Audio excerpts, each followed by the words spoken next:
Top 2లో చోటు దక్కించుకోవాలనుకున్న sun Risers Hyderabad ఆశలు ఫలించలేదు. మరోవైపు రాయల్ ఛాలెంజర్స్ బెంగళూరు 55 పరుగులతో చిత్తుగా ఓడినప్పటికీ ఆ జట్టు టేబుల్ టాపర్గానే నిలిచింది.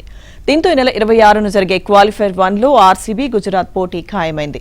ఇక సన్ రైజర్స్ కూడా 18 పాయింట్లతోనే ఉన్న రన్ రేట్ పరంగా 3వ స్థానంలో నిలిచింది. దీంతో సన్ రైజర్స్ ఈ నెల 27న ఎలిమినేటర్ పోరులో తలపడనుంది.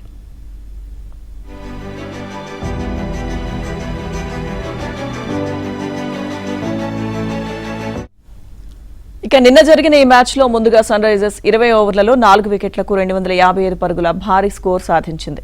ఇషాన్ కిషన్, అభిషేక్ శర్మ అలాగే క్లాసెన్, నితీష్ పరుగుల వరద పారించారు. ఇక రసిక్కు 2 వికెట్లు దక్కాయి. అయితే ఛేదనలో బెంగళూరు 166 పరుగులు చేస్తే తమ అగ్రస్థానానికి ఢోకా లేని పరిస్థితి ఉండగా ఆ జట్టు 20 ఓవర్లలో 4 వికెట్లకు 200 పరుగులు చేసింది. దీంతో ఫలితం ఎలా ఉన్నా ఆర్సీబీ టాప్ స్థానానికి ముప్పు లేకుండా పోయింది. ఇషాన్ ప్లేయర్ ఆఫ్ ది మ్యాచ్గా నిలిచాడు.